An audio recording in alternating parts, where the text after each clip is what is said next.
पखो में ॻोठाणनि पारां पुलिस जी ज़्यादतियुनि ख़िलाफ़ एहतजाज कयो वियो। तफ़सील ॿुधाए रहियो आहे अली गुल मुग़ेरी। जी नाज़रीन, असां पखो भरिसां ॻोठ सैयद अमीर अली शाह दुफासी जे ॻोठ में मौजूद आहियूं। हितां जा जेके रवासी आहिनि सरापा एहतजाज आहिनि। मुंहिंजे मुड़ुस खे ऐं मुंहिंजे पोटे खे खादिम जतो ई इहे ॿई खणी खंबे वञी लिकायूं। हाणे मुंहिंजे मुड़ुस खे ज़ाहिर कनि था, मुंहिंजे पोटे खे ज़ाहिर नथा कनि, जंहिंजी उमिरि 10 साल आहे।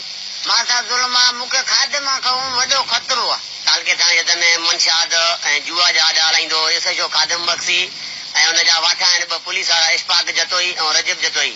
असांजे वाल साहब जंहिंजी उमिरि 70 साल ऐं असांजो भाइटियो उमिरि 10 साल मुख़्तार जो पुटु उनखे रतेकोट जे भरिसां खणी वञी लिकाए छॾी।